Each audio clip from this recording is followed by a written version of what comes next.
Hi and welcome to the Catching Up Podcast, your show about speedrunnings and the runners themselves. I am Sen Knight, your host, and today we have the chance to have ChristosOwen with us, a speedrunner all about not only speedrunning, but also his love for the Zelda series. Join me as we discover more about the man behind the speed.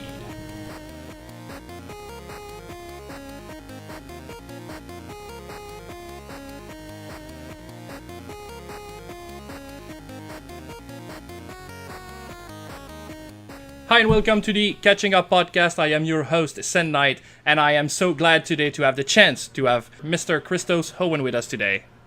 Yeah, thank you very much. My pleasure to be here. Today, I think I have a longer introduction with you. Am I right to say that you might be someone who really like rules in society? Yeah, I'd say that's fair. I think that's fair. That's fair. You like to play around rules and stuff like this. But Yeah. I thought that I might want to be on the polite side, and as you are my guest, I think that I might want to follow some of your rules. So I ended up being on your Twitch and discovering to see if there was some rules there that I could follow to see that I'm a good host, and I found only one. I know where this is going. And that rule was quite simple. It was, if you don't have tea, go make some tea. And so I am ready. Yo, cheers. Cheers. Me too. I always have one on hand as well. It so happened to be ready, right? Well, yeah, I pretty much am never without one. Yeah, It's by far the most important rule. Not just in streaming, but in all of life. If you haven't got a cup of tea, go and make one. Everything's better with tea. I actually agree. I really like tea too. It's really, really relaxing. So yeah. But now we are ready. Now we can jump into this. My first question, the one I tend to prefer right now, is the first question to start this. Christos, how were you as a young kid? Yeah, sure. I'll probably go back to like me as a child, to the start point there. So most of my childhood was actually spent watching video games more than playing them. I have an older brother. He's 4 years older than me. Okay. And he also had a passion for video games. And pretty much I just used to watch him play the Super Nintendo. So the most vivid memories I have are of Super Mario World and A Link to the Past. Okay. Those are two games which we kind of played together, him playing, but me like watching, suggesting things. So that was really fun. And I don't really have too much memories of myself playing too many SNES games.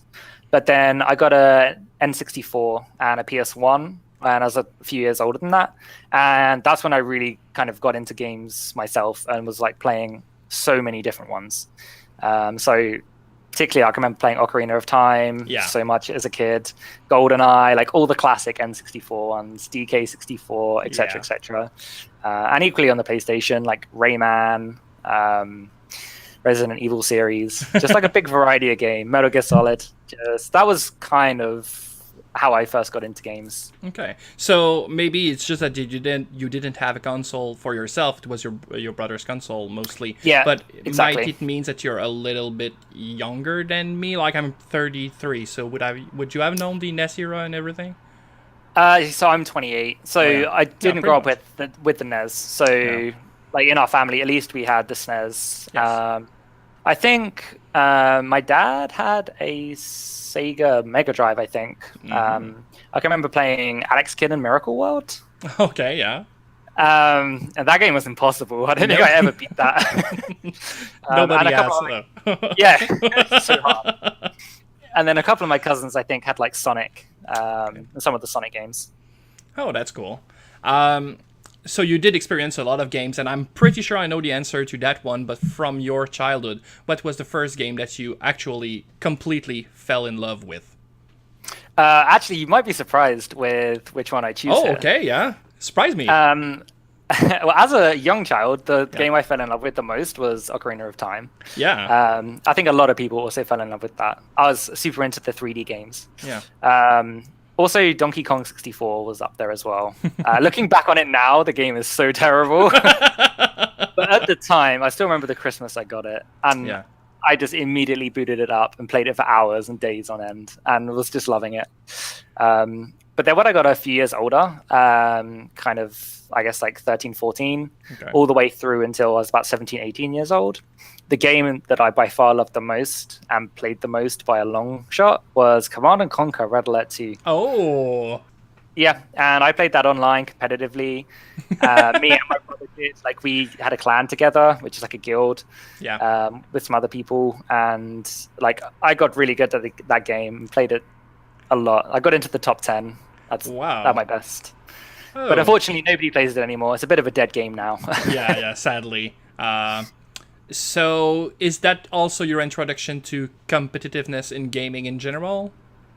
Yes, by far. Before that point, I'd never really done anything competitive with games, other than competing against myself. Yeah. My natural way of playing games is to be a bit of a completionist. You know, I'll go for 101% playthroughs. I'll talk to every NPC. I'll try and find every hidden treasure. Like, that's just how I play games naturally. Oh, that's really cool. So you had a natural inclination to just ended up being a speedrunner. Yeah, I think so. That's really cool. I then have to ask, when was your introduction to Link to the Past? Yeah, we're missing a big chunk of the history there. Well, I know you really like Ocarina of Time. You've been speaking about that a lot on your stream, and I wasn't that surprised that you said that was the game you fell in love with first, even though, like you said, a lot of people might think it was Link to the Past. But then we still have to talk about this. It has to be a big part. Yeah, it's... Like, as an adult, it's my favorite game. It's the one I have the biggest passion for. Nice. And there's lots I'm sure we're going to get to in terms of the speedrunning and the randomizer and things like that. Yeah. But in terms of how I just kind of fell in love with it, it was when Nintendo released the Game Boy version. Oh. Because I had really fond memories of it as a child, but then I didn't really start playing the game or really think about it much until the remake came out.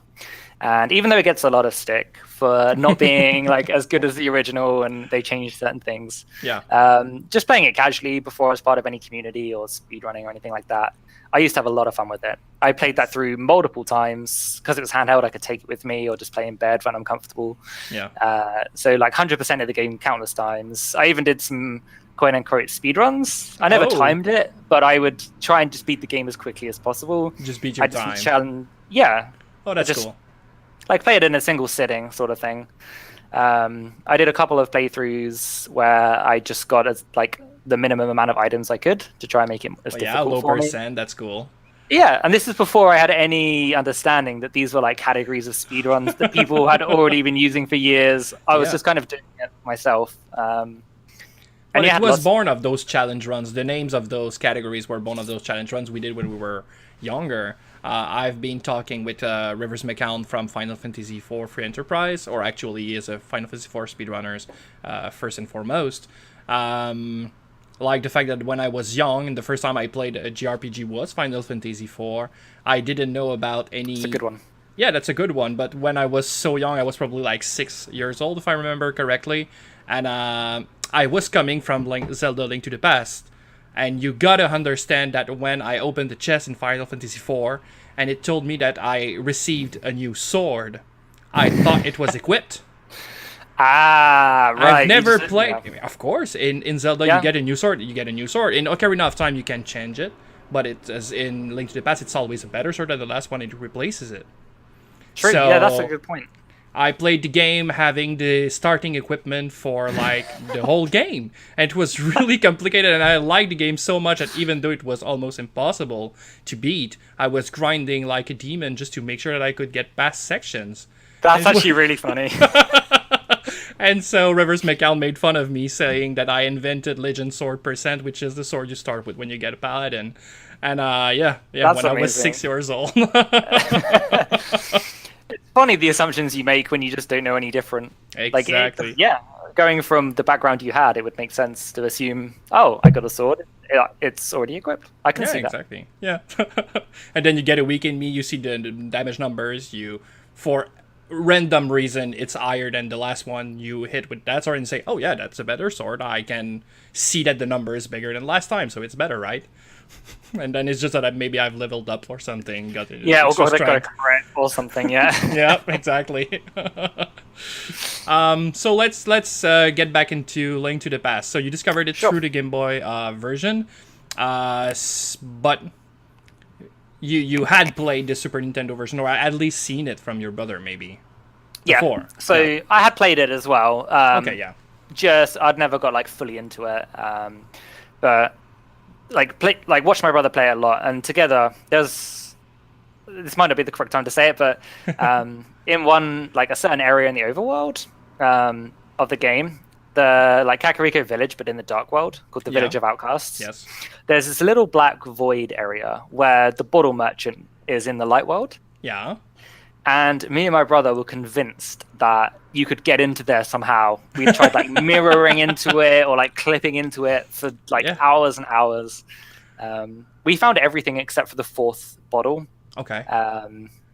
We just couldn't find that as a kid. It's the one where you have to turn in the purple chest from Village of Outcasts and give it to Desert Thief. We never found that one, but we were young kids at the time. Oh, I remember having fun with Link to the Past 2 when I was younger, and there was something that baffled me at the time. It's when you're on that mountain, I'm pretty sure it's in the Dark World, on the upper left portion, you can throw a bomb outside the, on the clouds there, and the bomb stands up on the cloud. Yep. For like I said, maybe 6 or 7 years old young man, that needs exploration. Like, I've been trying to get on that cloud and get past outside the map, because I'm sure it was some kind of a bridge or something, for 50 hours plus. Sure, trying all the items, everything.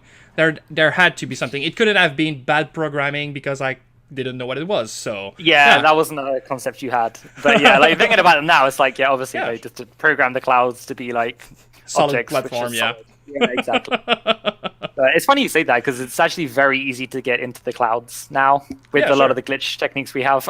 Yeah, but I wanted to be like an extra map. We were sure that it was a new section, and you would just screen transition north of that map, and you would get to the new world, the third world, we called it. Yeah, the imagination is great.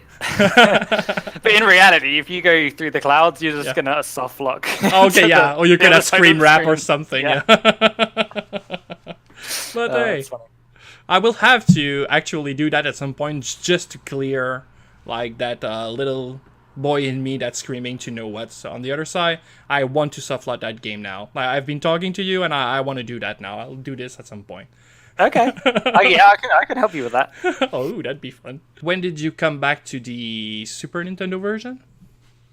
So that wasn't until I got into speedrunning. Okay, directly. Found speedruns. Yeah. Before that point, like, I was still playing the Game Boy Advance version. Sure. And then I was surprised that everyone used the Super Nintendo version when you could have it on end. Yeah, sure.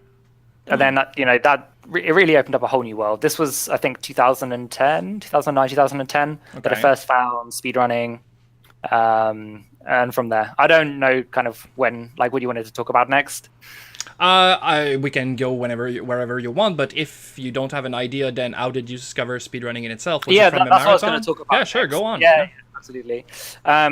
So, a bit of an unusual way to find speedrunning, actually. Me and my brother and my stepbrother, we must have been, I guess, not young teenagers, but like 16, 17, something like that, maybe. Okay. So about 10, 12 years ago, something like that. Okay. And then we loved Halo, the original, when it came out for the Xbox. And we used to do co-oping on that a lot. Nice. And there was a trick on Assault on the Control Room, I think it is, where you can, like, on one of the bridges, you can jump down one of the ledges, like a huge distance, and there's a specific way you can jump and you can survive, and you can just like skip half the game. And I really wanted to know how to do that, so I started like Googling the internet, blah blah blah, and I came across SDA, Speed Demos Archive. Yes. And found my very first speedrun of Halo. And that was the first speedrun I ever watched. And my mind was just blown. I was like, this guy is an absolute god. I was like, and he did the trick that I was like looking for. And I watched how he did it. And then like I showed my brother how to do it. And then we did it. And it was like, oh, wow, this is like so cool. That's so awesome. And then that's when I first found like speedrunning as a concept. Okay. And then I kind of just took a fairly, like, not like a passive interest, I guess. Okay. started watching some of the different speedruns that got uploaded onto SDA, and there was already kind of an archive of older runs. Yeah. So I watched some of my favorite games, so like Ocarina of Time, A Link to the Past, some of the Resident Evils, like a bunch of others, Super Mario, like quite a lot. And I just watched all these videos, and they were just amazing to me. I never thought I'd do it myself. And then as I was browsing the site and speaking in the forum a little bit, I learned of a website. Back then, it was called Wooty.com. Okay. Like W00TY. Okay. Which is essentially Speedruns Live. Or it was like linked with Speedruns Live. It was the very first time I saw live streamers. Oh. And it was where anyone who was live streaming a speedrun through like Speedruns Live, you could just go there and see everyone live at the same time. Oh, that's so cool. And that's where I found my first couple of Twitch streamers. It was Justin.tv, not Twitch.tv back then. Yes.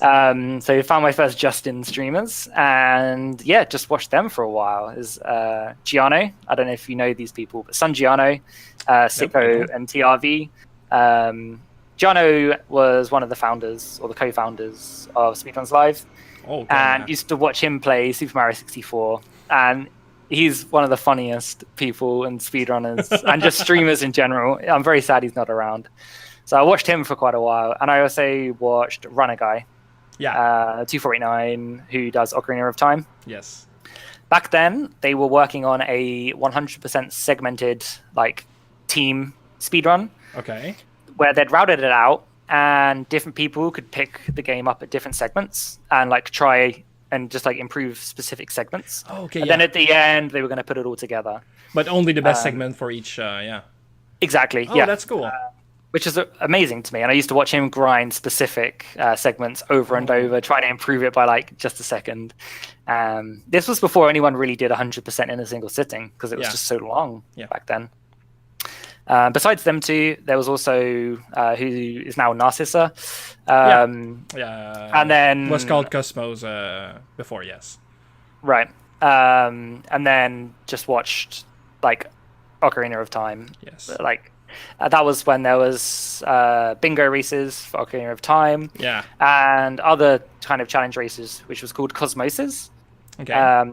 Which was essentially 5 random goals, which a bot would generate for you. And then you would have to do them. So it would usually be something like, how did it work now? It's like you'd usually have to beat 2 different dungeons, and it would tell you 2 dungeons to beat. Okay. It would tell you 2 things to collect. Yeah. So it might be, for example, it might be beat Deku Tree, beat Water Temple, collect Silver Gauntlets, collect Fire Arrows. Okay. And then the 5th goal is usually something like a restriction. And then it would be something like no Hylian Shield, or no bombs, or like something like that. Oh, that's cool. That has to be a lot of fun. Yeah, they used to be really popular. I used to love watching those. Huh. So that's kind of how I got into speedrunning. And then eventually I found A Link to the Past speedrunners. So the first AOTTP speedrunners I found were King Hippo. Okay. And he's like infamous. So King Hippo, he was the benchmark for good at the time. Yeah. So there was also Crystal, but she never did live streams. So King Hippo was pretty much the only A Link to the Past streamer I ever saw, and used to watch him all the time. Got really interested in that game in particular. Yeah. And there was also the speedrun, the SDA run by Whack. Another very famous speedrun. So he had the SDA record for a very long time. Multiple runners had actually beaten it, King Hippo included, but nobody had ever bothered submitting to the website. So when I first joined, and for a few years, the kind of baseline anyone wanted to get to was to cut the Whack. So get better than Whack's time. I think it was a 1:36, 1 hour 36 minutes or something like that. Which is still not bad. It's still a decent attempt, but like the fastest time is now over 10 minutes quicker than that, obviously. Yeah, sure. But that's just, progression over time. Exactly. But yeah, I used to watch King Hippo a lot, and then a few Japanese runners, one called MCR and Pyramid. Used to watch them. And then also ACMLM, who's still around today as well. Cool. ACM number 1. And then you have your favorite. Oh no, that's just everyone's like ACM number one. Okay, He's nice. he's a really great guy and really really good at the game too. He's Nice. I think got a better time than I do right now. Okay. So yeah, you just push those guys, and then one day I was like, you know what? I'm gonna try this myself. Like I love the game, and I kind of joined the Speedruns Live community. So got set up on IRC, learned about that, got myself like a capture card, downloaded like the emulators, like did all this stuff, which was all brand new to me. Started my very first stream, and I was hooked instantly.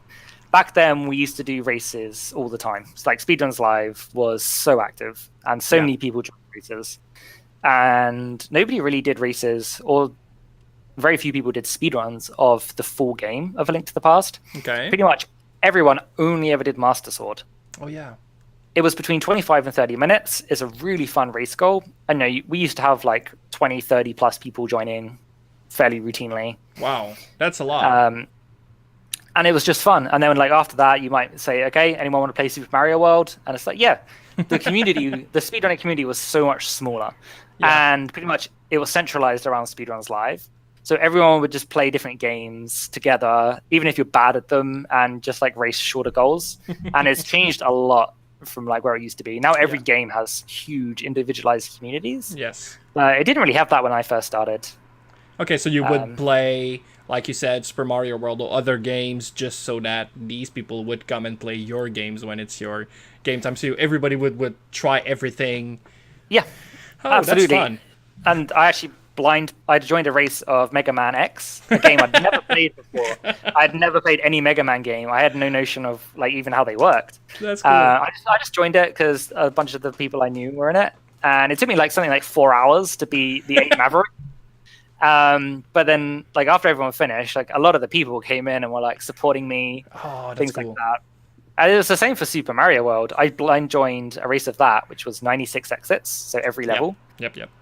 And I hadn't played it as a kid, but it took me something like 4.5 hours. But then everyone came in and was like, "This is how you get to this exit," and things like that. So it was super fun, and I've got really fond memories of like my 2011, 2012 speedrunning times. Yeah, made a lot of friends, a lot of people who are still around today as well.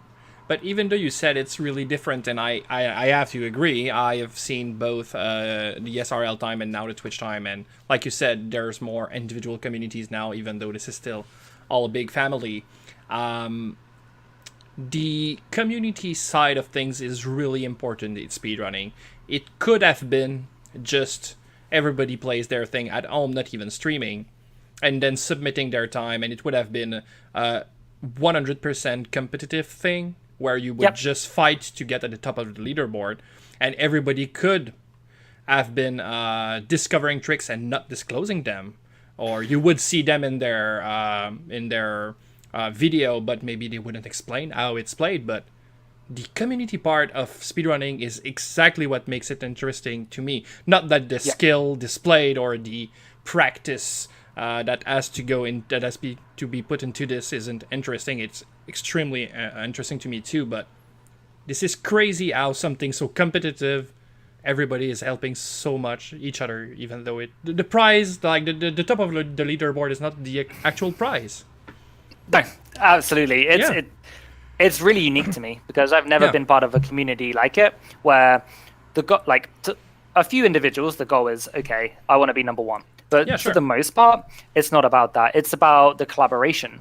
It's about your passion for a specific game and finding new tricks and glitches and getting the time down. It doesn't matter who is doing the fastest time. Exactly. But if you contribute a route improvement which saves 30 seconds or something, that's like, that's a huge thing. And like, the amount of people who do like glitch hunting or like optimizing routes, theory testing, like outside of just, okay, these are the top 5 speedrunners. Like there's so many active, passionate people, and it's just about teamwork and collaboration, and it's fantastic.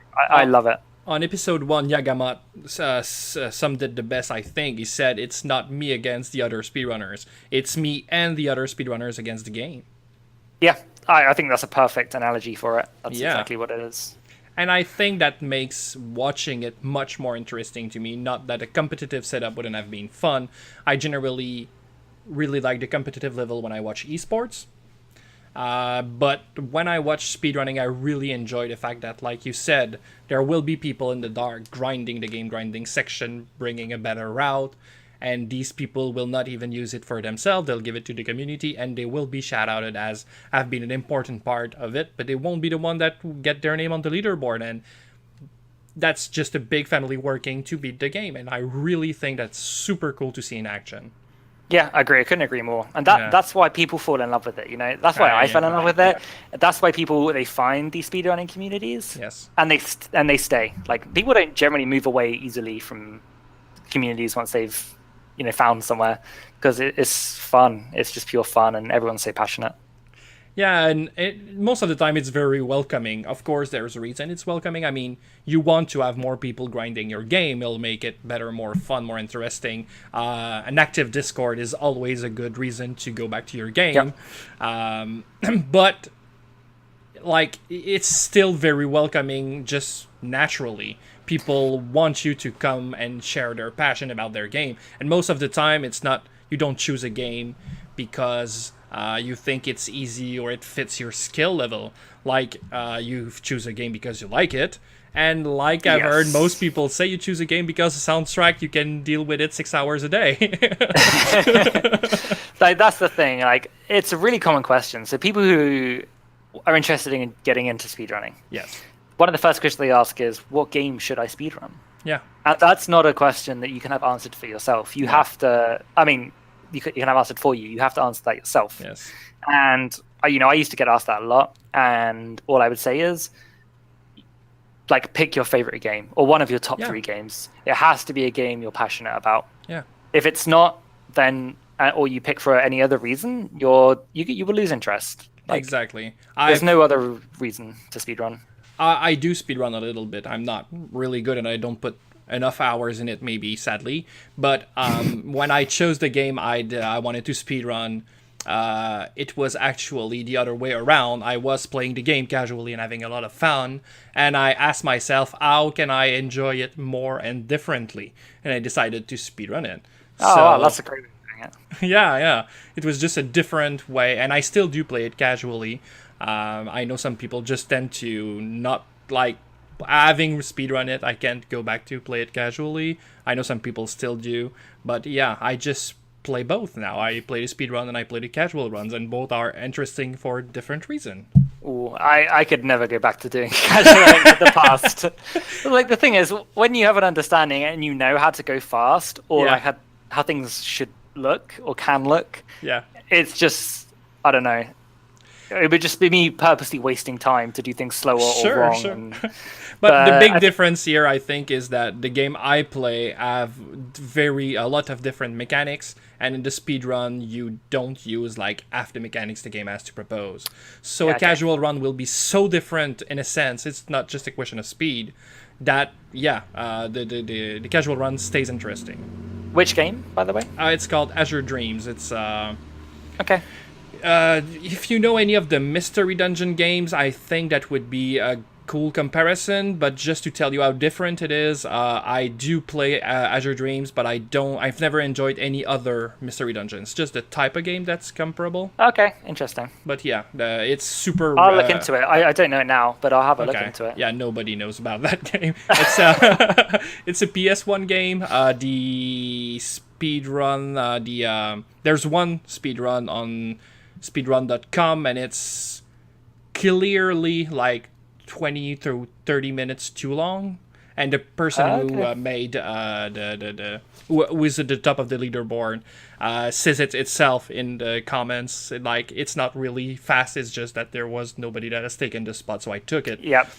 There was one runners who actually speedrun it. I don't know if the first one speedrun it seriously, but I know that Ryuken did. And I've entered in communication with him, and it was super fun to see his strats and mine, and we did talk about it a lot. But he never surrendered his time. He never made his time into the leaderboard, but he was like 40 minutes something, which is really, really fast, like super incredible. But the danger of that game, it's randomly generated, so it's a rando game. Yeah, I assume built so. in. Yeah. and the game has to be you have to get at the top of a tower 40 floors, and the game is supposed to be played like you do 5 or 6 floors, and you go back to town, and then you go back again, and because if you die, you're kicked out of the tower. It's really long. And you do increments, like every time you get back to the tower, you go back to floor 1, and then you'll get to 7, and then to 9, and then to 11. And at some point, you'll get to floor 40. The speed run, you never go back to town. So I do consider that from all I have seen, Ryuken is probably the best player of that game I've seen. He's made 124 attempts, if I remember correctly, and 3 of them were successful. Oh, wow. Okay. That sounds brutal. That is a brutal game. Starting that's floor... what I'll watch and not try myself, I think. Yeah, sure. No, don't try that. I inflict that upon myself because I like the game a lot, but I think it's super fun to watch, not necessarily fun to... I really like to play it, but I wouldn't... Yeah. You wouldn't recommend it to me? I wouldn't recommend it, no. That's funny. Yeah. Okay, let's get back to speedrunning then. You said you started streaming. How was the beginning of that? Because most of the people I've talked to, and I don't know if it was different for you, started streaming for 1 viewers. And if people don't know at home, 1 viewer is you. Yep. Yeah. That was it. So the very first stream I did was just A Link to the Past full game run. Okay. And it was the first one I'd done on the SNES version. I wasn't very good. I didn't know any strategies. I was still learning the route. I went the wrong way. Okay. And I think I had at maximum 3 people in, one of them being myself. So I think I had 2. So I was probably live for about 3 hours. Okay. And I think I had 2 people join. Wow. But I'd like advertised to like saying, hey, I'm going to do a stream of A Link to the Past, and I'd advertised it in the A Link to the Past IRC channels and things like that, so people knew I was going live, sort of thing. Yeah. My stream quality was so bad, like so bad. I didn't know, like don't have a tech background, not very tech savvy, so I didn't know how to set like my bit rate or anything like that, and like my mic quality was inaudible, like. It was impossible to say what I was saying. And then my very first viewer, somebody called Katie Saki, or Pryor, who is in fact still around today. Wow. He was super helpful, and he like helped me set up a stream properly, just taught me how to set up IRC and like all these other things. It was like super helpful. And then I pretty much just streamed all my SRR races whenever I felt like playing.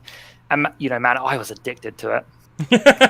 I would play all through the night. I would just do back-to-back speed runs. I'd finish one and I'd be like, I can do better. Yeah. And just before I knew it, it was like 10 a.m., 11 a.m. and I hadn't even slept, and I didn't even feel tired because I was just so in the zone, enjoying it. At that point, where's your life outside of that? Are you in school? Are you finished school? I know yourself. I was in university, so it was okay to be doing that. Yeah, so if I was working full time, obviously that would be a massive problem. Yeah, sure. But no, that was in university, so I had free time. Sure. Student, but then like once I finished that and went into full time work, I kind of disappeared from the speedrunning scene for about 12 to 18 months. Just like moved house, I was focusing on career and kind of other life priorities, and then slowly kind of got back into it, but in a much more balanced sense. Sure, makes sense. When you say you started work, I know you're self-employed now. Was it your first? You said you ended in university. Was it the first thing you did getting out, or was there a moment you were in employed? No, so I've only been self-employed since November last year, so nearly a year now. So now I work as a maths tutor, so I do kind of maths tuition, and maths is my passion, but particularly teaching it. Nice. I love teaching, and especially kind of the more complex maths. So that's kind of my niche, and that's definitely what I enjoy doing, kind of as like my job. But after university, I'd studied maths and physics at university. After that, I wasn't really sure what I wanted to do for work. I think most people don't know.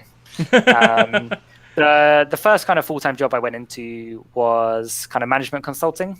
Okay, interesting. Kind of mixed with project management. So I was in that for about 18 months. Didn't particularly enjoy it very much, but it was kind of learning the ropes of the corporate world, that sort of thing. And then I kind of had to think about, okay, what type of jobs are very mathematical based? I had pretty much two to choose from. I could either be an accountant or I could be an actuary, which is like, if you don't know what that is, or anyone who's watching doesn't know what that is, basically like mathematical modeling and like looking at probabilities, things like that. Okay. So I decided to go down the actuarial route. Okay. So I actually completely moved from where I was living in my home area, moved down to the South Coast. Just moved into kind of a house share with people I didn't know. Because I secured a job there. Okay. And then, just started from the ground up, working through different actuarial jobs, joined like the pricing team, had to study full-time as well. Not full-time, study part-time while working full-time. Okay, yes. On top of it, so it's kind of intense. And there's loads of exams. And I did that in total for about 4 years. Passed a bunch of the exams, built up a lot of work experience. And then was like, actually, I'm not sure this is what I want to do with the rest of my life. During that time, I'd moved around a lot. I'd moved to another town on the South Coast for a kind of a sideways move. Okay. And then I moved into London, obviously the capital. There's a lot more jobs and opportunity there and a lot more going on in general. And kind of got a bit of a promotion and continuing with this studying. But when I left London, I was there for 2 years. Okay. And don't like how busy it is. I'm not really the kind of guy, I like to sit at home and play video games. I don't need the nightclubs and the bars and all that stuff and the noise, outside and the hustle bustle. So I don't, that's not really my thing. So I moved out of London, kind of moved back into my home area, and that's where I am now. And when I moved back, I had a job lined up. Okay. Similar to what I was doing, but instead of being in like the finance industry or the insurance industry, it was in the energy industry. And I thought I might have more enjoyable time working in like renewable energy, that sort of industry. Cool. But I kind of thought I'm going to try going self-employed and teaching maths. My brother had recently gone self-employed too, and he has his own company now. It's something completely unrelated, but I could kind of look to him and was like, if he can do it, like I can do it as well. Sure, exactly. And there's plenty of people I know who've gone like freelance or self-employed. So I tried it, and to begin with, it was kind of slow. Joined a few different agencies who found me work, and nearly a year later, I've recently just had to turn down a lot of clients because I've just too busy and. I can pick and choose kind of who I want now. So I'm in a really good position with kind of the student base I've managed to build up, and they're all like kind of private students rather than through the agencies. Yeah. So I'm really happy with where I am now, and definitely don't have any plans to change my career plans anytime soon. Well, congratulations. Going self-employed is generally really scary, and I'm very impressed you got through with it. Good job. Thank you. So I'm very money savvy. So I had a lot of savings to fall back on from all my years working. So I didn't have like the financial stress. So if I had a couple of months where, I wasn't making too much money, I wasn't too concerned. Okay. It was more about a test run and to see, in 6 months' time, where had I got to, and kind of reevaluate every 6 months. But yeah, like now it's a sustainable path for me. So very happy. And it works really well with my passion for streaming and speedrunning as well, because I can kind of do both together simultaneously. It's been difficult for me to work out a schedule, because tutoring obviously always has to come first, because that's where I make the vast majority of all my income. So, and then the streaming has to come second. But maybe one day it will be the other way around. I don't know. Talking about that, and you seem to be okay talking about money. If I go too far, you can just stop me. But could you? Well, it always depends on what you consider a living, but could you live from streaming? I would love to. How things are right now, no. Yeah. But then that's because my eggs aren't all in one basket. Yeah. For me to really know if I could do streaming as my sole income, I would have to stop tutoring so that I can put more hours into the streaming and growing my channel and things like that. actually, like the biggest reason I haven't tried that is because there's one huge obstacle which I can't really do anything about. Okay. And that's where I live and my time zone. Yeah. Which is really, really unfortunate. I might have experienced that in some kind of a way. Yeah. Because there's no way around it. The majority of the viewer base is American, and like Canada, so 5 to 8 hours behind me. Yeah. So do you know there's a reason about that? Sorry to cut, but No, there's a lot of people in Europe. I mean, it's but I know there's the language barrier that may get things complicated, but I don't know why it's so Japanese, like Asian and North American based. Europe, I mean, yeah, like there is a European base, but it's much smaller. Yeah. But I don't know why it's so smaller. I don't get my that. honest, like this isn't the truth, or this is just my opinion. Yeah, But sure. I think video game culture, particularly in the UK, I can really only speak for the UK. Yeah. Seems to be very different from America. Yeah. America, it was kind of a bit more universal and was, from what I can tell, just received a bit more positively as a Okay. cultural thing. Whereas in the UK, video games have always been looked down on. If you were into video games, people would kind of make fun of you, and it was seen to be a waste of time, something that you when I shouldn't was be young, it dedicating was your time to. exactly that. Yeah. Oh, even into adulthood. Like yeah, okay. it's only really the last 5 years or so that I've seen a bit of a change in UK attitude to it. And actually, when I first started getting into speedrunning and streaming and things like that, it's something I didn't really tell people. I kept it really close to my chest. I didn't tell my friends I was into it, things like that. Because most of my friends from like England and from school and things aren't really into video games at all. Okay, yeah. I have a lot of other interests too. Like I'm into lots of different sports and some other things. Most of my friends are kind of into that sort of thing. So it's something I never really talked about. And not until I got more involved in the internet communities did I find other like-minded people who shared a passion for video games that I could speak to. And then, like, especially the last 3 or 4 years, when I've been traveling to America to go to like AGDQ and like TwitchCon, things like that. And I've met so many amazing people and just really thankful for the people I've managed to meet. Yeah. It's fantastic. But back to your question, yeah, I'm not sure why there's such a smaller European base. But maybe it's a mystery. Also... I wish it wasn't like that. Yeah, but maybe you have touched something though. Maybe it has to do with, and maybe I'm wrong about this, but I think that it was not catered towards European market before way later. I remember there's a lot of game that we got that you never got. Like the first Final Fantasy being 7 was kind of a problem, and there's a lot of the games weren't translated also. So if you were speaking German, Italian, you wouldn't get to play any games before. If you spoke English, you could just take American games, but if not, you would just not understand what the game was about. Do you think that maybe in a few years, when the youngest European person will have reached adulthood, knowing video games from like video games being older than they are, it might change? I think it would. I think so. Yeah, I can already start to see the shift, and like my friends and my generation, like a lot of those people are starting to have kids themselves now, and like them as parents, like they're actively encouraging technology and video games, and it's a lot more normal now. They embrace geekhood. Yeah, like with the technological boom and everything, like programming is the new cool thing, and it's useful. It's an amazing skill to have, and there's so many different career paths. But before, it was my generation kind of just grew up before that happened and went through it becoming a thing. So yeah, exactly. Now it has shifted more, but yeah, even though I'm not that old, it was still very different when I was young, and video game was looked down. You were not a geek, you were a nerd when you were a young man playing video games. Yes, exactly. And doesn't has the same ring to it. Yeah, you would like the general cultural thing was you're wasting your time. Yep. Go outside and do something.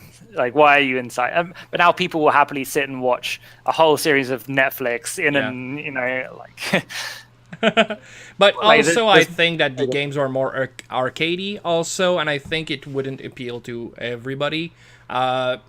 It might be it might be wrong to think like this, but today there's so much proposition from video game, including video games that are way closer to a series like you would watch on Netflix. So maybe The Order, or even just a very long game like Assassin's Creed could be enjoyed just watching it, and not necessarily on the arcade side, just the story side of it. Or there's thousands of games that I just can't think on right now, but you know what I'm talking about. Yeah, absolutely. And I guess that's why Twitch has been so successful, because people just love to watch video games. Yeah, but that's a strange thing, though, and you might be better fit to answer that than I am. I am the oldest in my house, and my younger sister didn't play video games. She did watch me play a lot, but she wasn't playing herself. You having an older brother which was into gaming, and I have talked about that with other speedrunners which had a similar situation. Do you think that this is actually some kind of a, not the origin of Twitch, but the origin of the urge to watch somebody play a game? Yeah, I think so. Yeah, because I think I used to, especially as a kid, I used to get more enjoyment out of watching than I did playing myself, because there's somebody else there, and even if I'm not the one playing, I'm helping. And yeah, sure, you might see something that they wouldn't. Yeah, it's the teamwork and just being a part of it together. It was amazing. That's really interesting, though, because when I was younger, it was all about playing. I had neighbors, but we all played video games in my neighborhood. I had a few friends that really were into gaming, but we were always fighting for who would be playing. If it's a two-player game and we were three, we would egg on the person to die real fast so we could switch controllers. Yeah, there was no watching in my... So when Twitch came around, I was kind of... and it's crazy because I was watching SRL before that time, and I really enjoyed that. And then Twitch was becoming a really big thing, like I said, just in TV at that time. And I couldn't understand. And right now I'm always on Twitch. Like, I have 2 monitors, and there's one solely dedicated for speedrunners on Twitch. That's crazy. But at that time I was like, why would I watch somebody else play when I could be doing it myself? Yep. And then, I don't know, it struck me so hard. And now, I can do it without. So, like, when I speak to people like in my family or friends or whatever, and people say like, why does somebody watch, like, why would somebody watch your stream? And the thing I usually say is, like, they say, why don't they play the games themselves? I say, okay, well, you like football, right? Like, okay, soccer, football. Sure, works. Yeah. It's like, you like football, why don't you go outside and play football? Why do you watch your favorite teams play? And they're like, well, that's different. I'm like, well, why is it different? You want to watch them because they're the people who are good at it and talented and have a passion for it. You could go outside and kick a ball yourself, but and that's the same reason I like to watch people play video games. I like to see people playing the games that I love, who are great at the games that I love, and just making friends with people online. Like, it's... But speedrun and esports, they both get something more than that. Watching someone play a game casually, that's what you'd get. But if you watch speedrun and esports, you also get on top of that the same feeling, and sports is a good analogy there. Why do you root for the team of your town, or for any team for any reason? Like, why would their victory bring anything to you? But we do feel the same. I don't know why, but I can watch someone grind a section in a game for 2 or 3 months, every day, 6 hours a day. And then when he gets to beat it for 3 seconds, I'm jumping and screaming in my room with nobody to talk to. That's crazy, but I'm having so much fun. I'm so proud of that person. And I haven't achieved anything. I haven't done anything myself. I'm just having... I don't know. It's not shared glories, but it's shared you're pride. You're a part of it. You're a part of it. Yeah. Exactly. And that's it's. I don't know. I don't have the answers. It's got to be something about the human mind of being a part of something beyond yourself, I guess. Yeah, exactly. But it's fun. It's the community part of things. It's wraps up what we were saying earlier, but it's fun too. I've been there, and like you said, I do remember the time. And it's way back when, but Narcissa, when she was still called Cosmos at that time, she did the first actual successful run of the 17 minutes, I think it was, for Ocarina of Time, and I was there live. Okay, yeah. And that was a big deal at that time. It was. I was there live for that too, actually. Oh yes, oh that's cool.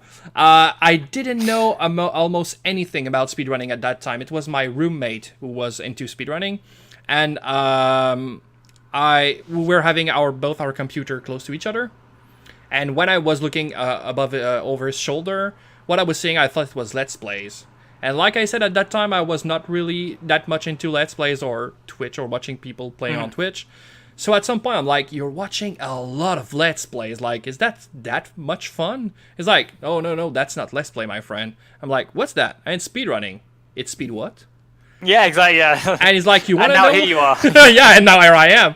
But he said, do you want to know what speedrunning is? And I'm like, yeah, sure. And he explained the basic concept. But he said, if you really want to know what speedrunning is, Cosmos or Narcissa is doing a run like tomorrow, and she's supposed to like she thinks she's getting the run. She's gonna get it like soon. She's been practicing a lot. She's getting good at it, and it's gonna be the run soon. So we might watch 1 or 2 streams of hers to see if she's gonna get it. And that was my introduction to speedrunning that evening, and the craze, the hype. And there wasn't so many people watching it. There was a lot, but not like 90,000 a lot. And it was crazy. The hype was so big, and I got hooked. Yeah, that was a lot of fun. That's a great way to get introduced to it as well. Yeah, it was. Well, nowadays you have marathons. When I want to talk about speedrunning, I generally show marathon runs. I do have my favorite to show people when they don't know what speedrunning is, especially if they're not necessarily going to be sure about speedrunning in general. I generally show the speedrun of Momodora from Half Coordinated. The one that gets really emotional at the end. I think they're a super cool way to introduce people to speedrunning. If you haven't watched that, you really should. It's a super cool run. Oh, yeah, no, I've seen that. Oh, yeah, that's a super cool one. But then I try to find runs from the game they like. If I have a friend which is really into Halo, let's say, I'll try to find a run of Halo 1 on Xbox to show them, like, you've played this game, but yeah, there's somebody else who've played it differently. Care to take 20 minutes and watch? Yeah. And generally people are like, oh, you can do that? You can do what? Where is he going? Exactly. Yeah. And then seeing your game broken is a really fun experience, yeah. I love it. So leads me on to another thing. So whenever I play a new game, either an old one I never played as a kid, and I just finish a blind play, the first thing I'll do is go and watch a speedrun of that game. And I love it. Like I always make sure I don't get any spoilers in my first playthrough, but as soon as I finish, I'm like, sweet. Now I can now I've got like 10 hours worth of content of watching the speedruns and the TASes and the live streamers of it and just getting into it. When I decided to start speedrunning Azure Dreams, the first thing I've decided to do was to find if there was any speedrun, and it was really hard to find stuff. Like I said, 2 runners into the whole world is not a lot of content. But I did find a TAS video, and I was so excited. And then I watched, and the video is like 7 minutes, which includes 5 minutes of mashing at the beginning. So I was like, oh yeah, what's gonna happen, right? And every floor is randomly generated, but it seems to be generated when you get the elevator for the next floor. Then I think the next floor is generated. There's a big loading there, so I guess it's what's happening background. And I don't know how to manipulate it, but I guess the Tasser did. And every time he gets to a new floor, the elevator for the next floor is just besides him. And and luckily, in that game, the last battle is scripted. The only boss battle you have to do is scripted, and you cannot lose. You just have to mash through text, and you will win. So level 1, no weapon, no armor, punching the boss in the face and winning in 7 minutes. And I tried to get in touch with that person, but I never could. So we're still trying to. Shame. Yeah, sadly, but hey. But someday I will find out to manipulate that RNG, and I will get better time than 40 minutes, I guess. Yeah, I think so. Well, yeah, sure. Okay. So I think we are ready to talk a little bit more about randomization. Yeah, sure thing. In general, what is your introduction to randomization? Let's say it that way. So it is in terms of the randomizer. Is that Yeah, what you sure. mean? Randomizer. Yeah, sure. Yeah, sure. So I guess I was actively speedrunning A Link to the Past, different categories from the end of 2011 until I think early 2016, with like a year and a half off in between. Yeah. And then somebody came along called Desirect, who said, "Hey guys, I've built this Link to the Past randomizer. What it does is every treasure chest in the game has the item shuffled around, so you never know what you're going to get." Yeah. And at that point, it was just limited to treasure chests. So it's come a long way since then. Yes. But that's what we had to start with. And a lot of people went nuts for it. It was like, oh my god, this is crazy fun. We had these huge races, and just like learning a lot about the game. You were going to like these caves and other things in games which you almost never went to because they're just completely useless. Yes. But now all of a sudden there's 5 treasure chests in them, and that could be your silver arrows, like that could be like the Pegasus boots or whatever. So that was extremely fun. Yeah. But actually a little before that, and actually something I haven't talked about at all, is puzzle races. Oh. And that's something which I got extremely involved with and passionate about. What are we talking about, puzzle races? So a puzzle race is essentially in A Link to the Past. Okay, yeah. It's a person thinks of a goal they want to make. So the goal might be beat every boss, but you have to use a different weapon on every boss. Okay. Something like that, like a challenge run. Yeah, nice. And usually there'll be like restrictions. So that might be the goal, but you might have something like you can't pick up a new weapon until you get a new heart container.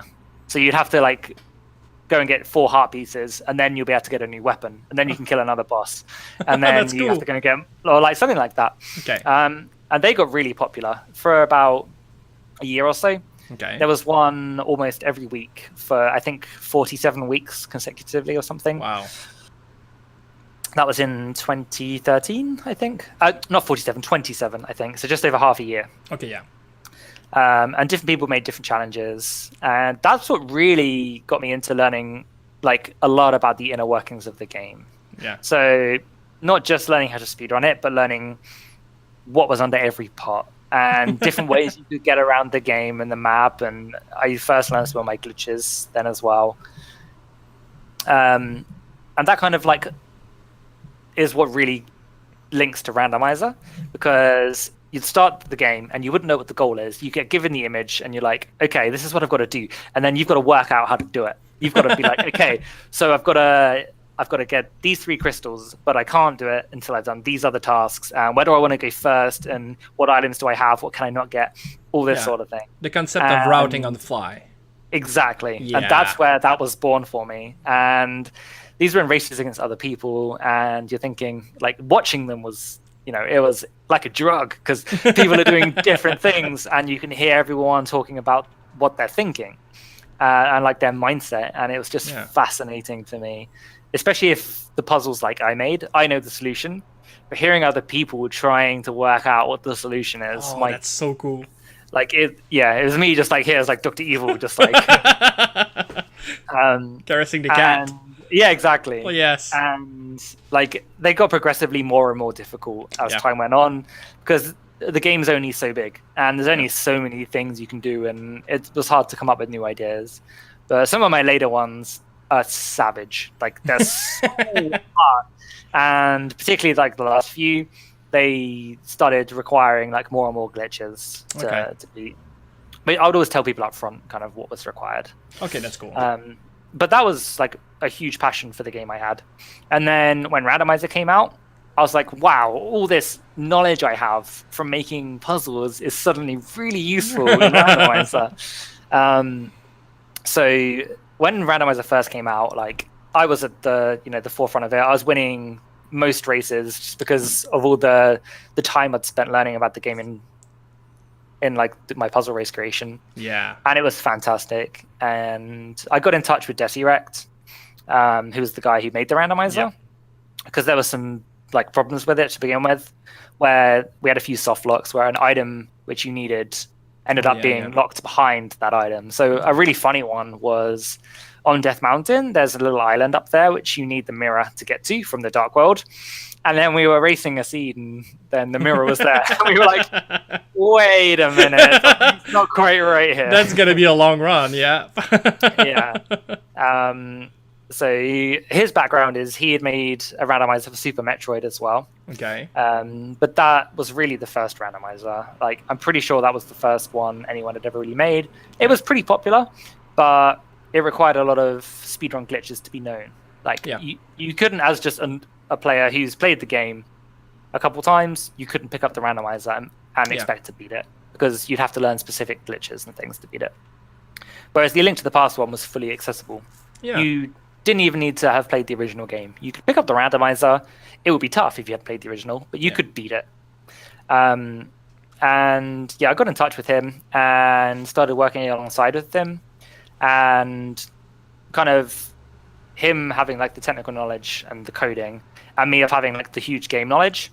And I helped him build or like improve like the logic of what into it to fix all the bugs and help improve like the actual randomization of where things could go.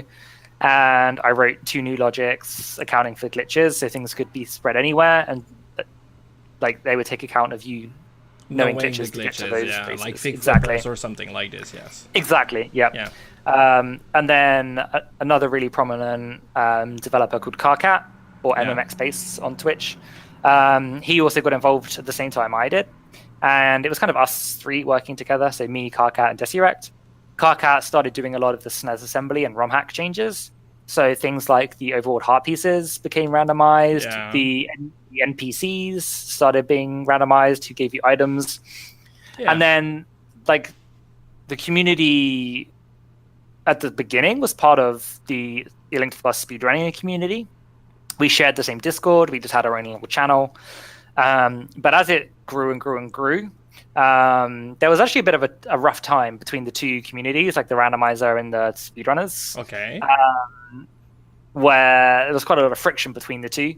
And ultimately, it led to us breaking out of the A Link to the Past speedrunning Discord and things like that. And we created our own Discord community and had a separate place for it. Because it got to a point where nobody was talking about the original speedruns, and everyone was just interested in the randomizer. And for the people who were still interested in just the speedruns and not the randomizer, it got really frustrating for them. Yeah, they wouldn't get content for why they were part of that Discord.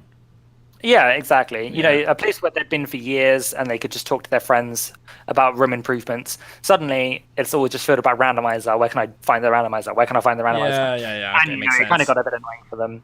But like once we moved, everything was completely fine. And that was really kind of the point where I was at the forefront of being like the community leader. Yeah. So I was the one who created the new Discord and set that up with another person called Evil-Ash. Yes, Evil-Ash25, yes.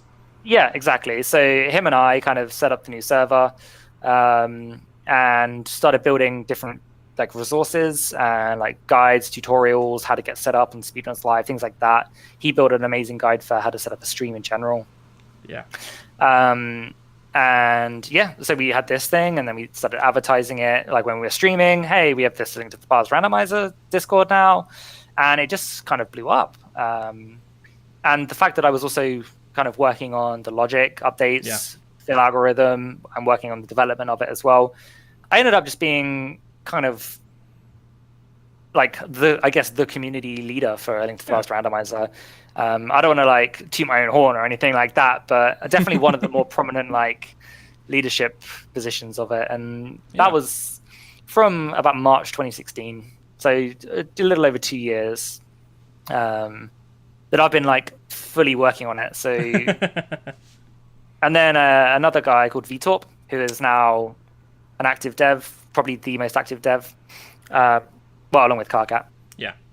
He came along through GitHub, where all the code was, because Desirect sort of had done it, but it wasn't his passion. He just built it for a bit of fun, and then kind of just wanted to be done with it, sort of thing. Okay, yeah. So Vitorp came along, and he was like, I can take this off your hands, and it got changed from like an executable application into a website. Yeah. And then he kind of rewrote all the code, and now he does all the coding and has the website. and there's a bunch of other developers who work on various bits and pieces as well. Yeah, you get a little kind of a credit at the end, and it's getting bigger every time. There's a few people involved. That's super cool. It seems that even the creation of the tool has its own community now. That's cool. Yeah, absolutely. And like it was just fun. So we used to race and speedruns live, and then ideas we had. So some of the major ideas I've had is open mode. So at this, like when it first came out, you still had to go through the escape every time. Yeah. And Uncle always gave you a sword, and that was just it. No one had really thought about anything else. But I managed to persuade Vitor that this would be a great idea, where you can start in Link's house and you don't have to do the escape. Yeah, you can, but you don't have to start with that. Yeah. Exactly, and your uncle doesn't have to give you a sword. And now that's the kind of the staple. That's how most people play the game. That's like the default mode is open mode, swords randomized. So that was a new way to play it. And then we had things like key sanity, animizer, like Triforce pieces, the pedestal goal, like entrance randomizer, like all these other ways to play your favorite game suddenly were a click of a button away. And it's so fun because every time you play, it's different. It's new. Exactly. You need to work out where things are and how to get there.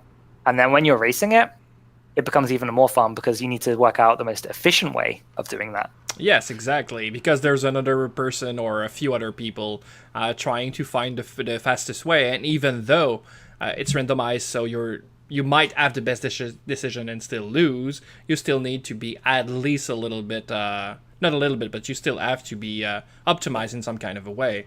Even if it's only chest, the amount of chest there is in a region, even playing that might be enough, yeah. And knowing your logic and having skills and knowing glitches and bomb jumps and stuff like this, yeah. Yep, so like the execution matters loads. So yeah, sure. All the years I did speedrunning were obviously a huge advantage to me early on and still are today. Because if you're going through every single screen and room in the game quicker than somebody else, you're going to be saving time, even if you find the items after them. Yeah. Or like you check more locations. You know, the amount of time you're safe from execution can be huge. So there's that.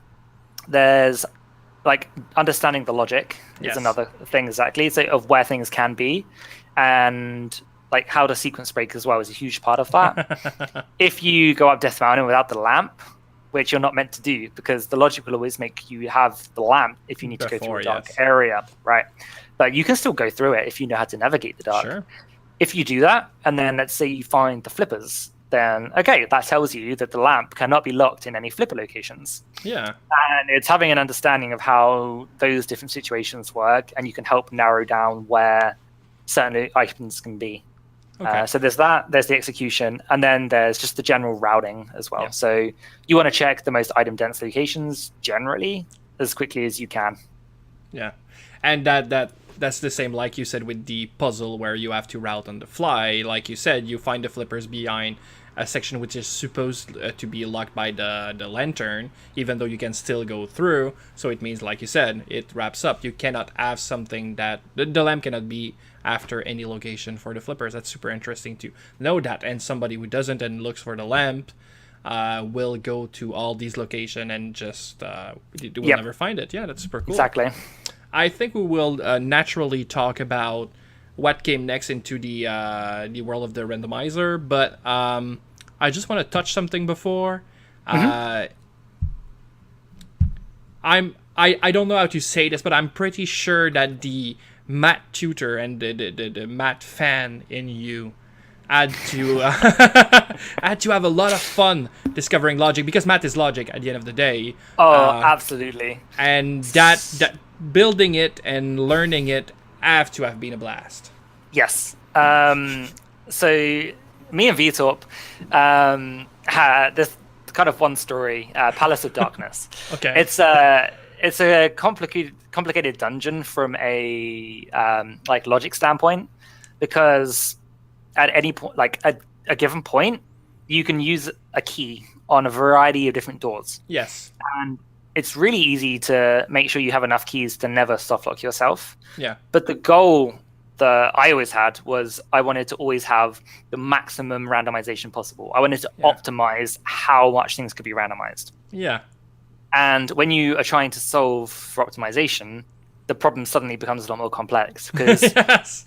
if you open up door A, for example, then you might only need one key. But if you open up door B, then that might mean that you need another key in a certain bunch of other chests. Yes. So you can get back through door A without getting stuck. Yeah. And then when you have 4 or 5 doors to choose from, like building that logic is it's a puzzle. And yeah, I had a lot of fun with that. Me and VTop had a call where we went through the logic and updated it. Quite an old build, but it was when we went from non-optimal logic to a really good foundation, which didn't really change much after that point. Nice. And I think we were on a voice call for about 11 hours. And I think we talked about Palace of Darkness for about 3 of them. Wow. I would have liked to be in a fly on that wall. Yeah. And yeah, so that's always a funny story when we're talking about it. But yeah, like optimizing the logic, and even just at the start, it was just working out all the item requirements to get to every location. So for example, Death Mountain, you need either the glove and the lamp, or you need the flute. Those are the different ways you can get to the mountain. And just getting all of that base logic in place for the game was like quite a fun task, but then optimizing it became even better. So there's the logic, which is exactly that. It's the item requirements to get to a certain location. Exactly. And then the other half of the problem was the item fill algorithm, which is how items are getting placed into the game world. Okay. So do you just take all the items, throw them into the world? Well, if you did that, chances are you'd have things end up in inaccessible locations, so you wouldn't be able to actually play the game. You might have flippers end up in Ice Palace, which obviously you need flippers to get to Ice Palace. So you can't do that. And how we used to do it is we used to take an item, and we always chose an item which would open at least one more location. Okay. So it might be the book or the boots or the gloves or something. And then we'd place that into the game world.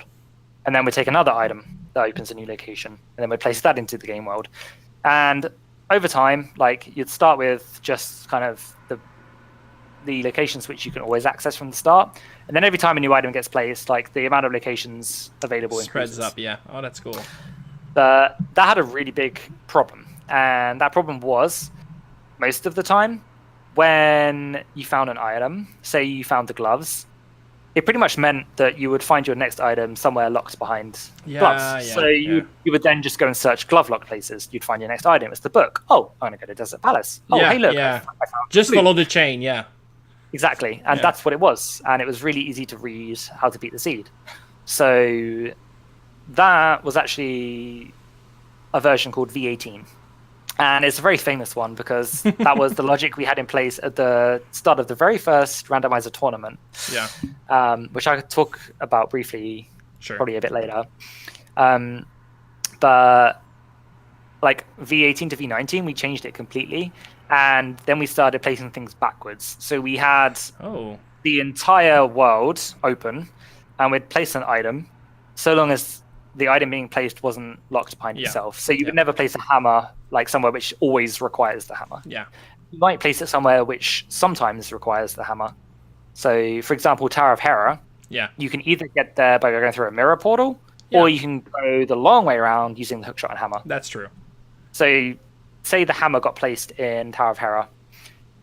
Anything which now requires the hammer would just get locked off. So that gets closed off, and then we place the next item. And that way the world is slowly getting smaller and smaller and smaller. That's interesting. But now it's not really possible to follow the item chain because you don't know what the item chain really is. Exactly. And another real benefit that has is items have a lot more depth. Beforehand, most of the items would be at the front half of the game, so it would always be front loaded. Yeah. Now, you know, you might get items placed in Turtle Rock and Misery Mire and some of the later dungeons just because, hey, that's how it went. And it's just a lot more. And definitely Ped Seed or 3 important item in Turtle Rock is always a blast to watch, so that's cool. Oh, yeah, absolutely. Double dipping Turtle Rock, As a player, it can get frustrating. Yeah, but from a developer point of view, the fact that the item fill algorithm is pretty much as random as it can be. The logic is really solid. Like, it's at a great point. Yeah, So it's super fun to watch. Then I think we can just continue in the same direction. Then the randomizer did get a lot of attention, and it became real big. I don't know if you wanted to talk about that, but to me, it was crazy how everybody I know was talking about this. yeah, I mean, yeah, it's crazy to have been such a central part of it as well. Yeah.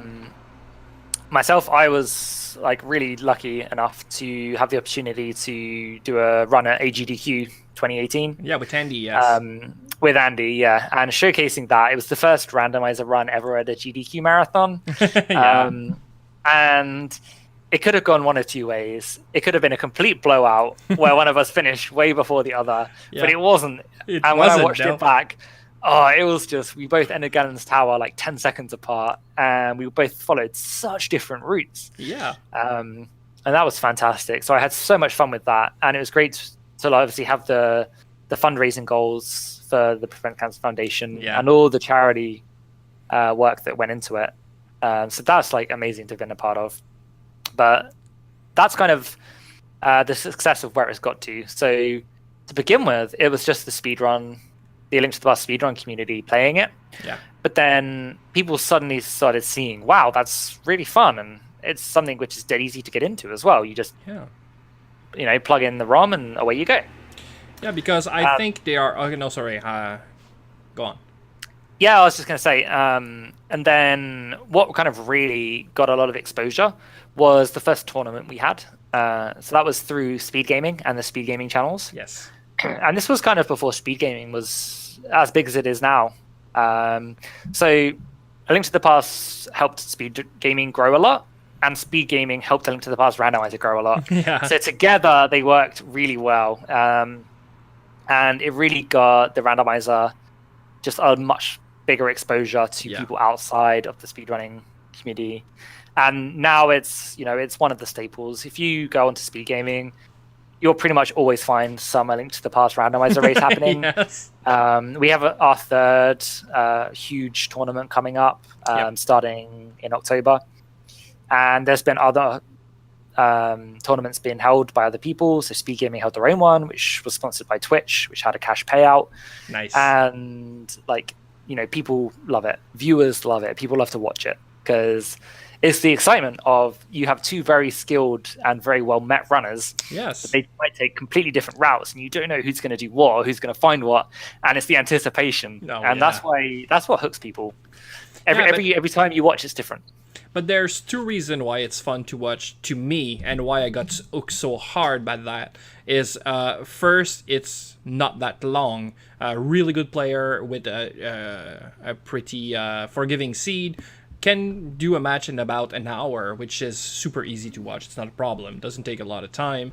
And the other thing is, like you said, it's not necessarily the skill of the person. Like the best player can still lose, and every game is different, and it's always I will always be at the end of my seat, just like, but is it going to happen? Is he gonna? And you get more information than the person running also. So maybe the player on the left will have found that there's I don't know, quick medallion somewhere and it's required, and then the other one, he's looking for it all over the place, and I know where it is, and the person playing doesn't. And it's like, oh no, don't go there. And it's crazy. It's like watching an horror movie with the person going into the closet. You're like, don't go into the closet. There's nothing there. You're gonna get killed. The quake isn't there for sure. The quake isn't there for sure. But yeah, that's another reason why watching it, and especially the tournament settings, is great. Yeah. Because you get to see side by side. Yeah. And you get the viewer base of both. So if it's two popular runners, you've got the people who are part of each community in one central chat cheering the other on. But I think that there's a third thing that really makes me like it, and I think it's actually the most important one, is as viewers, and I've discovered it through the viewer's eye. Every time I watch a match, I knew more the about like logic and chess density and everything that I knew the match before, and I actually discovered it kind of alone, but I shared that passion with a lot of my friends. Like everybody I know I really like Link to the Past Randomizer, and they discovered it through me. And the more we were watching matches, some of the time I was like, we would be sharing a meal, and I would just put my cell phone to the table and just make a match play in the background while we are chatting. And at some point, you're just like, oh, what's happening? Is he going to get something important? And they do learn more too. And then we're talking about logic of the game, even though none of us did know about the game logic that much before we started watching it. So you had a background with it, but we didn't. And we were trying to become like self-made expert about the game. We're chatting, and we don't know that much. Like seriously, we know like a quarter of the logic how it's made, and everything else is just a speculation. But we're having a fight over where is the next item, and it's super fun to see who's gonna. But that's the thing, like, and that's what a big part of the chat is. Like, you'll see a lot of the time, like, they should go to this area because of X, Y, and Z reasons, and people are sharing their knowledge and their understanding of how things work, and it's great. You learn something new every time. Like exactly.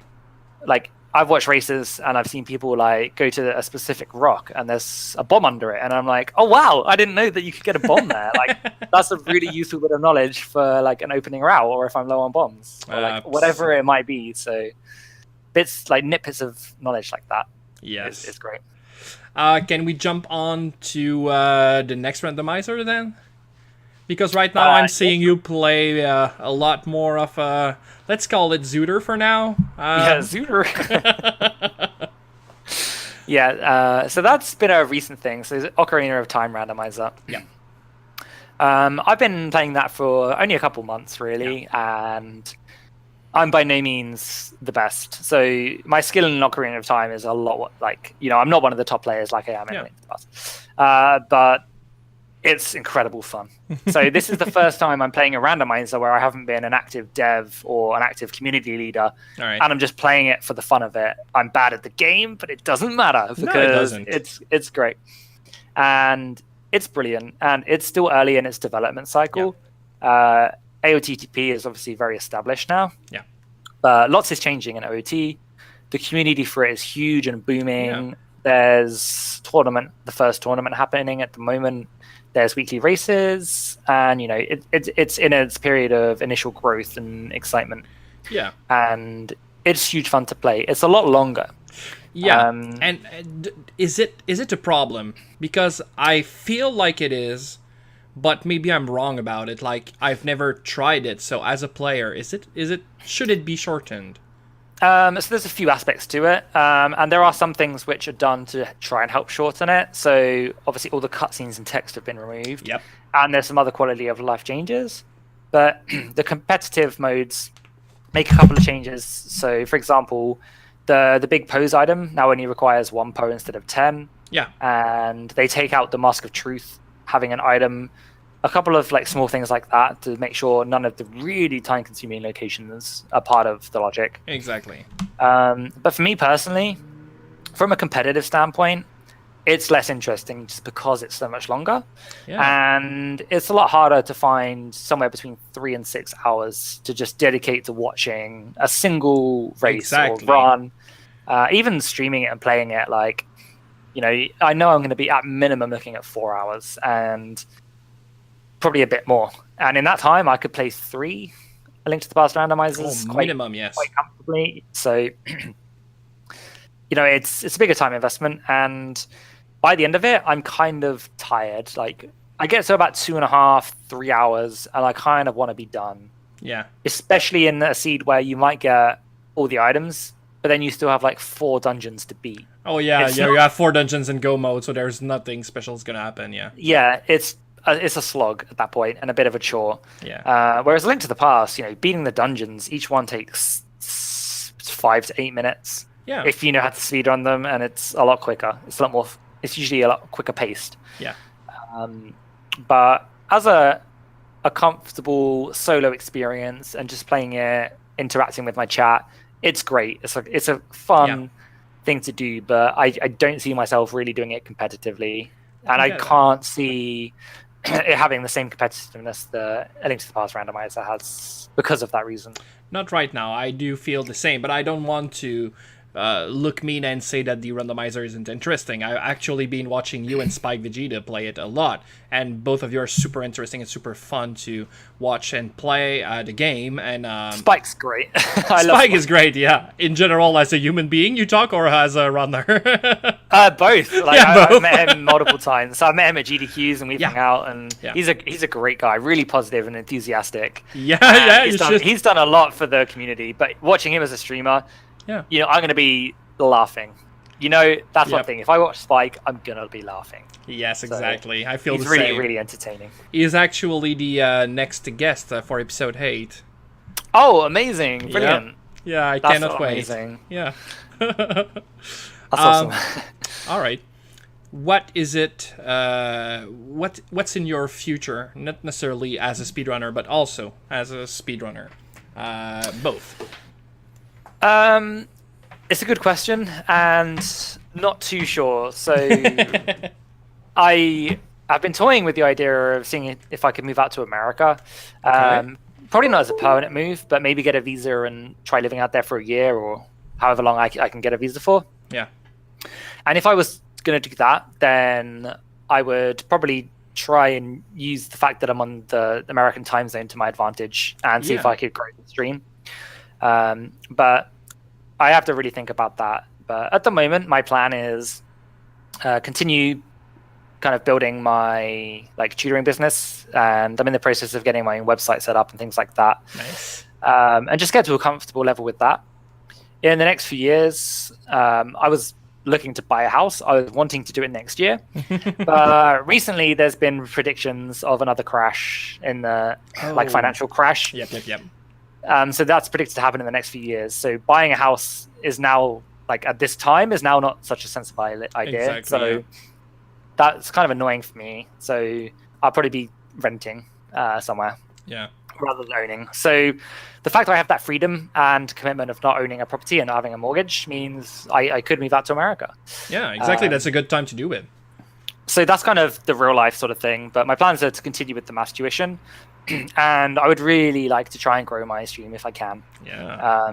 So I'm in the process of working out a much better balance between streaming and tutoring.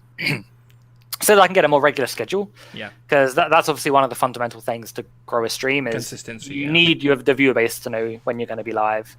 I'm at the disadvantage of my free time is early in the morning here, which is, not good for America. I'm going to be going live 5 a.m. East Coast. But I'm going to do what's right for me. Sure. And not worry about that and just see where it goes. So that's it. And in terms of plans for games, having a lot of fun with OOT randomizer. So definitely going to continue that for a while. A Link to the Past randomizer. There's always something happening with that. There's a new mode coming out in the next couple of weeks called Inverted. Ooh. Which is where you start in the dark world. Okay. And everything's flipped on its head. So you need to find the moon pearl to be able to traverse the light world. Oh, that's cool. The mirror will take you from the light world. Light to the dark. From the light to the dark. The mirror portals are in the dark world and take you to the light world. All these sorts of things. That's so cool. That was another one of my ideas, actually, and good idea, man. I'm really glad it's coming to fruition, and a lot of people are excited about that mode. Huh. So yeah, when so you mainly said inverted first, I thought you were starting at Ganon Tower and last dungeon was in Link's house. Yeah, so that's been a misconception for a lot of people. So it's not like reverse order. Yeah, no, makes sense. The worlds are flipped. Yeah, which is a really it's a unique concept, which I don't think any other game or randomizer's ever done, and I don't know if it would be possible in any of the games because it's quite. I haven't seen that yet. Yeah, sure. And that's actually. I will talk more about me and my future in a second, but one other thing I didn't say yet is another huge reason why A Link to the Past randomizer has been so successful. Yeah, is just we were fortunate enough about how Nintendo made the game. Yeah, the way the game is laid out, there are multiple different ways you can get to the same location. Yeah, and it means you can have different item requirements. So, for example, the one which to me is the most interesting is getting to Catfish. Yeah. There are so many ways in terms of item requirements you can get there. You can beat Aghanim's tower, True. which requires either the magic cape or the master sword or better, plus the Yes. lamp. That gets you into the pyramid area. Yeah. And then from there, you need either a glove to pick up a rock True. to get to catfish, or you need the hammer to knock down a peg, True. or you need the flippers to jump into a lake pass, and swim up to the ladder. Yeah. And then, like, that's one way. Or instead of beating Aghanim, you might use one of the overworld portals, which require either the hammer and level 1 gloves or the Titan's mitts. Yeah. And like the fact that there can be so many different ways to get there, like, is why the randomizer works so well. Yeah. And which is why it's been more successful for A Link to the Past than it has for some other games. True. So extremely fortunate of just how Nintendo decided to randomly put a rock and a peg and a bush next to each other rather than 3 pegs, like, for example. Yeah, that's really super fun. Like, yeah, in the game you will always get the items in pretty much the same order, but still they decided, like you said, to put 3 different ways to get, or 4 different ways to get to catfish. Yeah, which is just amazing to me. Which had to be super fun to route to put in logic. I mean, yes, because now getting the item catfish gives you requires one of the so many options. Exactly. Yeah. So it would be something you might not really think. You'd be like, oh, I've got the glove and the cape and the lamp. Yeah. You're not going to think that's catfish. Like, yeah, no. Yeah. But it still is. All of a sudden, yeah, it's like, oh wait, I suppose I could get there actually. Plus the moon pole. Yeah. If any A Link to the Past randomized people are watching, the moon pole do. Yep. Otherwise, they'd say, hey, he's a dev, he's a logic, he should know that you need that. But in terms of my future, a lot's changing for me at the moment, actually. I am basically at the start of October, when the next tournament is live. Yep. I've decided to take a big step back from A Link to the Past. Yep.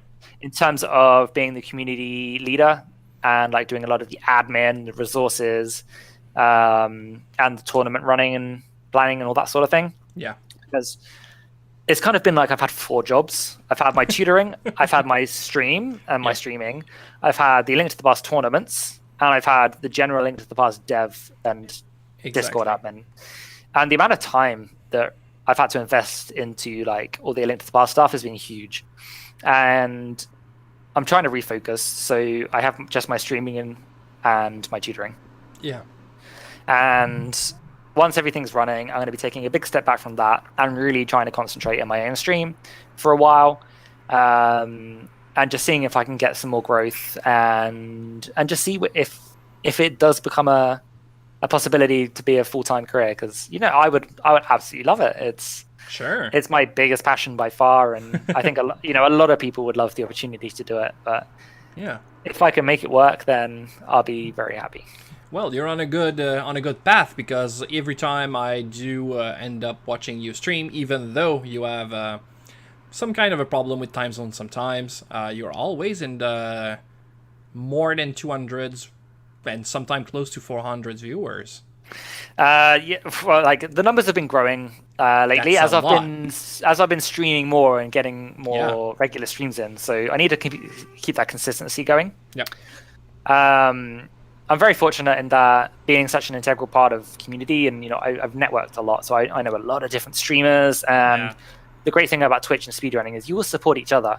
So today, for example, I was really fortunate to get 2 really big hosts from other streamers. Yeah. So HB2K, Ben, and I Eat Your Pie, both of them kind of hosted me as well. So that kind of gave me a lot of new followers and viewers today. Sure.